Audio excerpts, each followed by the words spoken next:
नमस्कार दोस्तों, स्वागत है आपका वीएस स्टडी पॉइंट पर। अगर आप RRB group D, NTPC, RPF, SSC GD, MP police या किसी भी प्रतियोगी परीक्षा की तैयारी कर रहे हैं, तो आज की यह क्लास आपके लिए बहुत महत्वपूर्ण है। आज हम मोशन की गति के सबसे महत्वपूर्ण प्रश्नों को केवल हल नहीं करेंगे, बल्कि हर प्रश्न के पीछे का कॉन्सेप्ट भी समझेंगे, ताकि परीक्षा में प्रश्न घुमाकर आए तब भी आपका उत्तर सही हो। तो चलिए बिना समय बर्बाद किए पहला प्रश्न शुरू करते हैं।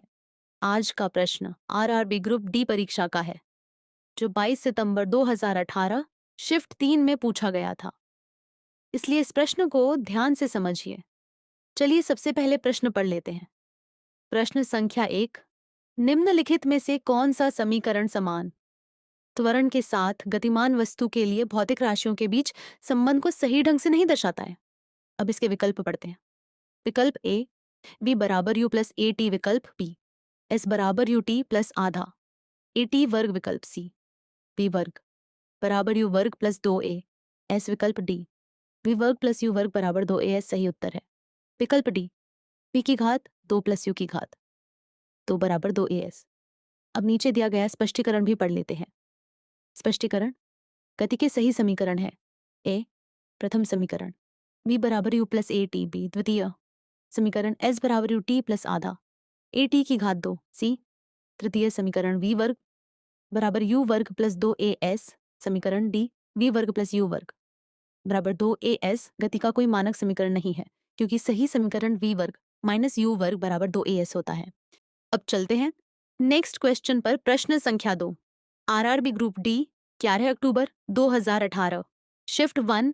प्रश्न संख्या 2, निम्नलिखित में से कौन सी एक अदिश राशि स्केलर क्वांटिटी है? अब इसके विकल्प पढ़ते हैं। विकल्प ए, बल फोर्स। विकल्प बी, वेग वेलोसिटी। विकल्प सी, विस्थापन डिस्प्लेसमेंट। विकल्प डी, दूरी डिस्टेंस। सही उत्तर विकल्प डी, दूरी डिस्टेंस। अब नीचे दिया गया स्पष्टीकरण भी पढ़ लेते हैं। राशियों के प्रकार, भौतिक राशियों को 2 प्रकारों में वर्गीकृत किया जा सकता है। पहला, अदिश राशि स्केलर क्वांटिटी। दूसरा, सदिश राशि वेक्टर क्वांटिटी। अदिश राशियां जैसे दूरी, चाल, समय, द्रव्यमान और कार्य, इनमें केवल परिमाण होता है, दिशा नहीं होती। सदिश राशियां जैसे विस्थापन, वेग, त्वरण, बल और संवेग, इनमें परिमाण और दिशा दोनों होती हैं। दूरी यानी विकल्प टी एक अदिश राशि है, जबकि बल, वेग और विस्थापन सदिश राशियां हैं। चलिए अब अगले महत्वपूर्ण प्रश्न की ओर बढ़ते हैं। प्रश्न 3, आरआरबी ग्रुप डी परीक्षा 17 सितंबर 2018 शिफ्ट 2 में पूछा गया था। वेग वेलोसिटी में परिवर्तन की दर को क्या कहा जाता है? विकल्प ए, दूरी डिस्टेंस। विकल्प बी, संवेग मोमेंटम। विकल्प सी, त्वरण एक्सेलरेशन। विकल्प डी, गति स्पीड। सही उत्तर है विकल्प सी, त्वरण एक्सेलरेशन। अब नीचे दिया गया स्पष्टीकरण भी पढ़ लेते हैं। समय के साथ वेग में होने वाले बदलाव की दर को त्वरण कहा जाता है। त्वरण का सूत्र है ए बराबर पी माइनस यू बटे टी, जहां ए बराबर त्वरण एक्सेलरेशन, पी बराबर अंतिम वेग फाइनल वेलोसिटी, यू बराबर प्रारंभिक वेग इनिशियल वेलोसिटी, टी बराबर समय टाइम। इसका मात्रक मीटर बटे सेकंड वर्ग यानी मीटर प्रति सेकंड वर्ग होता है। चलिए अब अगले महत्वपूर्ण प्रश्न की ओर बढ़ते हैं। प्रश्न संख्या 4, R R B group D 3 October 2018 shift 2। मंदन का क्या अर्थ होता है? विकल्प ए, धनात्मक त्वरण। विकल्प बी, ऋणात्मक त्वरण। विकल्प सी, एक समान वेग। विकल्प डी, शून्य त्वरण। सही उत्तर है विकल्प बी, ऋणात्मक त्वरण। अब नीचे दिया गया स्पष्टीकरण भी पढ़ लेते हैं। जब किसी वस्तु का वेग समय के साथ घटता है, जैसे ब्रेक लगाने पर, तो उसके त्वरण को मंदन या ऋणात्मक त्वरण कहते हैं। चलिए अब अगले महत्वपूर्ण प्रश्न की ओर बढ़ते हैं। आरआरबी ग्रुप डी परीक्षा 5 सितंबर 2022 शिफ्ट 1 प्रश्न संख्या 6 देखेंगे। यदि कोई वस्तु एक सीधी रेखा में चलती है और इसका वेग समान समय अंतराल में समान मात्रा में बढ़ता या घटता है, तो वस्तु के त्वरण को क्या कहा जाता है? विकल्प ए, असमान त्वरण। बी, एक समान त्वरण। सी, शून्य त्वरण। डी, सापेक्ष वेग सही उत्तर है। बी एक समान त्वरण यूनिफॉर्म एक्सेलरेशन। विवरण: जब किसी वस्तु का वेग समान समय अंतरालों में समान रूप से परिवर्तित होता है, यानी समान मात्रा में बढ़ता या घटता है, तो उस वस्तु के त्वरण को एक समान त्वरण यूनिफॉर्म एक्सेलरेशन कहा जाता है। याद रखने की ट्रिक: समान समय प्लस समान वेग परिवर्तन बराबर एक समान त्वरण। ऐसे ही आरआरबी ग्रुप डी के पिछले वर्षों के महत्वपूर्ण प्रश्नों की तैयारी के लिए बीएस स्टडी पॉइंट को सब्सक्राइब करना न भूलें। चलिए अब अगले महत्वपूर्ण प्रश्न की ओर बढ़ते हैं। आरआरबी ग्रुप डी परीक्षा 4 अक्टूबर 2018। शिफ्ट 3 प्रश्न 7। यदि किसी गतिमान वस्तु का त्वरण एक्सेलरेशन 0 है तो उसकी गति कैसी होगी? विकल्प: ए उसका वेग लगातार बढ़ेगा। बी वस्तु विराम अवस्था में आ जाएगी। ऐसी उसका वेग नियत कांस्टेंट रहेगा। डी वस्तु का पथ वृत्ताकार होगा। सही उत्तर है सी उसका वेग नियत कांस्टेंट रहेगा। व्याख्या: त्वरण का अर्थ होता है वेग में परिवर्तन की दर। यदि त्वरण 0 ए बराबर 0 है तो इसका मतलब है कि वेग में कोई परिवर्तन नहीं हो रहा है, अर्थात वस्तु एक समान वेग यूनिफॉर्म वेलोसिटी से चलती रहेगी। चलिए अब अगले महत्वपूर्ण प्रश्नों की ओर बढ़ते हैं। आरआरबी ग्रुप डी परीक्षा 12 अक्टूबर 2018। शिफ्ट 1 प्रश्न 8 एक समान गति यूनिफॉर्म मोशन में समय के साथ निम्नलिखित में से कौन सी राशि नियत रहती है? विकल्प: उक्षेय, दूरी, बी विस्थापन सी तोहन वेग और डी त्वरण। सही उत्तर है सी वेग। व्याख्या: जब कोई वस्तु सीधी रेखा में समान समय अंतराल में समान दूरी तय करती है तो उसे एक समान गति कहते हैं। इस स्थिति में वस्तु का वेग हमेशा स्थिर कांस्टेंट रहता है। चलिए अब अगले महत्वपूर्ण प्रश्न की ओर बढ़ते हैं। 19 सितंबर 2018। शिफ्ट 1 प्रश्न 9। जब एक पत्थर को धागे से बांधकर एक वृत्ताकार पथ पर घुमाया जाता है और रस्सी अचानक टूट जाती है तो पत्थर किस दिशा में जाता है? विकल्प: ए केंद्र की ओर। बी वृत्त के स्पर्श रेखीय टेंजेंशियली। सी सीधे बाहर की ओर। डी वहीं रुक जाता है। सही उत्तर है बी वृत्त के स्पर्श रेखीय टेंजेंशियली। व्याख्या: वृत्ताकार पथ पर गति करते समय किसी भी बिंदु पर वस्तु के वेग की दिशा उस बिंदु पर खींची गई स्पर्श रेखा टेंजेंट की ओर होती है। जैसे ही बल हटता है वह उसी सीधी दिशा में आगे निकल जाता है। चलिए अब अगले महत्वपूर्ण प्रश्न की ओर बढ़ते हैं। वीडियो ज्यादा लॉन्ग ना हो इसीलिए थोड़ा जल्दी देखते हैं। 6 सितंबर 2022। जाट शिफ्ट 3 प्रश्न 10। यदि किसी वस्तु का विस्थापन डिस्प्लेसमेंट समय के वर्ग टी की घात 2 के समानुपाती डायरेक्टली प्रोपोर्शनल है तो वस्तु की गति कैसी होगी? विकल्प: ए एक समान वेग। बी एक समान त्वरण। सी बढ़ता हुआ त्वरण। डी घटता हुआ त्वरण। सही उत्तर है बी एक समान त्वरण uniform acceleration.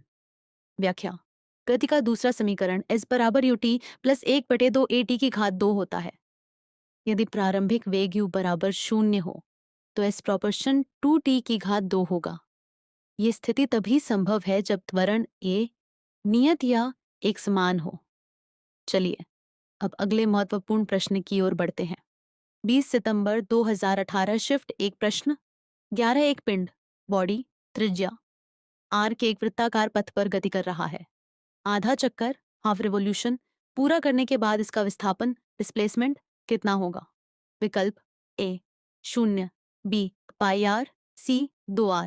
D 2 pi r. सही उत्तर है सी 2r। व्याख्या: वृत्ताकार मार्ग पर आधा चक्कर लगाने पर वस्तु शुरुआती बिंदु से ठीक सामने वाले छोर पर पहुंच जाएगी जो कि वृत्त का व्यास डायमीटर होगा। व्यास बराबर 2 गुणा त्रिज्या बराबर 2r होता है। यदि दूरी पूछता तो उत्तर पाई r होता। चलिए अब अगले महत्वपूर्ण प्रश्न की ओर बढ़ते हैं। 20 सितंबर 2018। शिफ्ट 1 प्रश्न 11 एक पिंड बॉडी त्रिज्या r के एक वृत्ताकार पथ पर गति कर रहा है। आधा चक्कर हाफ रिवॉल्यूशन पूरा करने के बाद इसका विस्थापन डिस्प्लेसमेंट कितना होगा? विकल्प: A 0। B pi r. C 2r। D 2 pi r. सही उत्तर है सी 2r। व्याख्या: वृत्ताकार मार्ग पर आधा चक्कर लगाने पर वस्तु शुरुआती बिंदु से ठीक सामने वाले छोर पर पहुंच जाएगी जो कि वृत्त का व्यास डायमीटर होगा। व्यास बराबर 2 गुणा त्रिज्या बराबर 2r होता है। यदि दूरी पूछता तो उत्तर पाई आर होता। चलिए अब अगले महत्वपूर्ण प्रश्न की ओर बढ़ते हैं। 29 अगस्त 2022। शिफ्ट 3 प्रश्न 13। एक वेग समय ग्राफ वेलोसिटी टाइम ग्राफ के तहत आने वाला क्षेत्रफल एरिया अंडर द कर्व किस भौतिक राशि को दर्शाता है? विकल्प ए त्वरण एक्सेलरेशन, बी मंदन रिटार्डेशन, सी विस्थापन या दूरी डिस्प्लेसमेंट बुसार इज बिसीज अब खरा डिस्टेंस, डी गति स्पीड। अब देखते हैं सही उत्तर है सी विस्थापन या दूरी डिस्प्लेसमेंट डिस्टेंस। व्याख्या वेग v गुणा समय टी का गुणनफल विस्थापन देता है, इसलिए वीटी ग्राफ का क्षेत्रफल दूरी स्लैश विस्थापन को प्रदर्शित करता है। इस ग्राफ का ढाल स्लैश स्लोप त्वरण को दर्शाता है। वीएस स्टडी पॉइंट को सब्सक्राइब करें और आरआरबी ग्रुप डी की तैयारी जारी रखें। चलिए अब अगले महत्वपूर्ण प्रश्न की ओर बढ़ते हैं। 18 सितंबर 2022। शिफ्ट 2 प्रश्न 14। यदि किसी वस्तु का दूरी समय ग्राफ डिस्टेंस टाइम ग्राफ समय अक्ष टाइम एक्सिस के समानांतर एक सीधी रेखा है तो यह वस्तु की किस स्थिति को प्रदर्शित करता है? विकल्प सो ए वस्तु एक समान चाल से चल रही है, बी वस्तु विराम अवस्था में है, सी वस्तु असमान त्वरण में है, डी वस्तु का वेग अनंत है। सही उत्तर है बी वस्तु विराम अवस्था रेस्ट में है।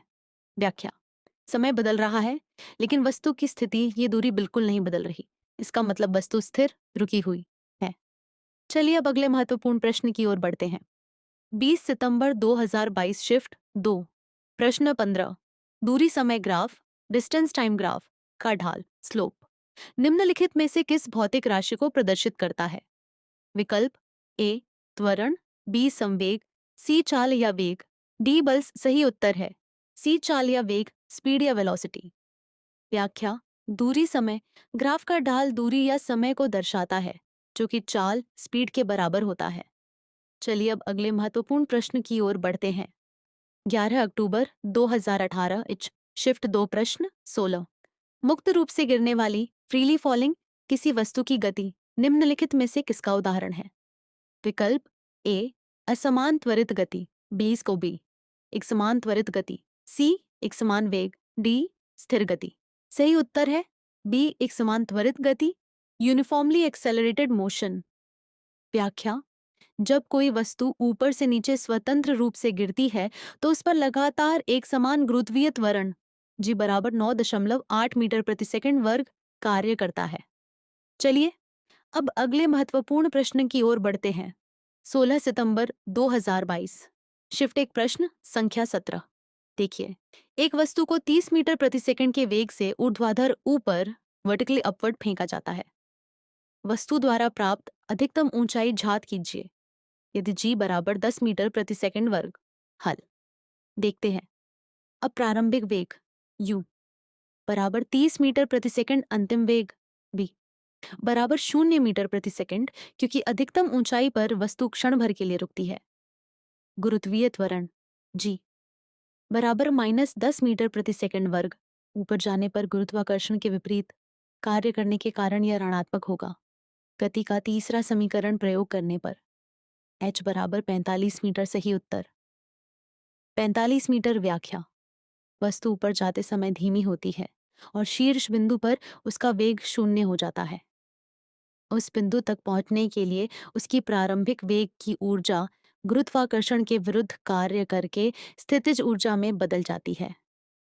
नेक्स्ट क्वेश्चन 30 अगस्त 2022 शिफ्ट 1 प्रश्न 18। एक पत्थर को किसी इमारत की छत से गिराया जाता है और वह जमीन तक पहुंचने में 4 सेकंड का समय लेता है। इमारत की ऊंचाई ज्ञात कीजिए। मान लें जी बराबर 10 मीटर प्रति सेकंड वर्ग। हल प्रारंभिक वेग u बराबर 0 मीटर प्रति सेकंड क्योंकि पत्थर को गिराया गया है। समय t बराबर 4 सेकंड। गुरुत्वीय त्वरण g बराबर +10 मीटर प्रति सेकंड वर्ग। गति का दूसरा समीकरण प्रयोग करने पर s बराबर 80 मीटर। सही उत्तर 80 मीटर। व्याख्या पत्थर को 0 प्रारंभिक वेग से छोड़ा गया है और वह गुरुत्वाकर्षण के कारण समान त्वरण से नीचे की ओर गिरता है। 4 सेकंड में तय की गई दूरी ही इमारत की ऊंचाई है। चलते हैं नेक्स्ट क्वेश्चन पर। 6 अक्टूबर 2018 शिफ्ट। एक प्रश्न संख्या 19। एक पिंड को 20 मीटर प्रति सेकंड के प्रारंभिक वेग के साथ ऊपर की ओर फेंका जाता है। यह कितनी अधिकतम ऊंचाई तक जाएगा? मान लें जी बराबर 10 मीटर प्रति सेकंड वर्ग। हल। प्रारंभिक वेग u बराबर 20 मीटर प्रति सेकंड, अंतिम वेग v बराबर 0 मीटर प्रति सेकंड। अधिकतम ऊंचाई पर गुरुत्वीय त्वरण g बराबर -10 मीटर प्रति सेकंड वर्ग। ऊपर जाने पर गुरुत्वाकर्षण के विपरीत, इसलिए ऋणात्मक गति का तीसरा समीकरण प्रयोग करने पर h बराबर 20 मीटर। सही उत्तर 20 मीटर। व्याख्या। पिंड ऊपर की ओर जाते समय गुरुत्वाकर्षण के कारण धीमा होता है और अधिकतम ऊंचाई पर पहुंचकर उसकी गति 0 हो जाती है। चलते हैं नेक्स्ट क्वेश्चन पर। 25 अगस्त 2022 शिफ्ट। 2 प्रश्न 20। एक वस्तु पहले 4 सेकंड में 18 मीटर और अगले 2 सेकंड में अन्य 18 मीटर की यात्रा करती है। वस्तु की औसत चाल एवरेज स्पीड क्या होगी? हल। पहले 4 सेकंड में दूरी बराबर 18 मीटर, अगले 2 सेकंड में दूरी बराबर 18 मीटर। कुल दूरी बराबर 18 + 18 बराबर 36 मीटर। कुल समय बराबर 4 + 2 बराबर 6 सेकंड। औसत चाल का सूत्र। औसत चाल बराबर कुल दूरी बटे कुल समय। औसत चाल बराबर 36 मीटर बटे 6 सेकंड बराबर 6 मीटर प्रति सेकंड। सही उत्तर 6 मीटर प्रति सेकंड। व्याख्या। औसत चाल ज्ञात करने के लिए कुल दूरी को कुल समय से भाग दिया जाता है। इस वस्तु ने कुल 36 मीटर की दूरी 6 सेकंड में तय की, इसलिए औसत चाल 6 मीटर प्रति सेकंड है। ऐसे ही आरआरबी ग्रुप डी के प्रीवियस ईयर क्वेश्चंस की तैयारी के लिए वीएस स्टडी पॉइंट को जरूर सब्सक्राइब करें। आगे के 10 क्वेश्चन नेक्स्ट वीडियो में मिल जाएंगे आपको। अगर आपको हमारी यह वीडियो पसंद आई है तो हमारे चैनल को सब्सक्राइब करें और इस वीडियो को लाइक और शेयर जरूर करें। साथ ही बेल आइकन को ऑन करना न भूलें। हमें कमेंट में जरूर बताएं कि अगली वीडियो आपको किस टॉपिक पर चाहिए। ये वीडियो आपको कैसी लगी ये भी कमेंट में जरूर बताएं। वीडियो देखने के लिए धन्यवाद।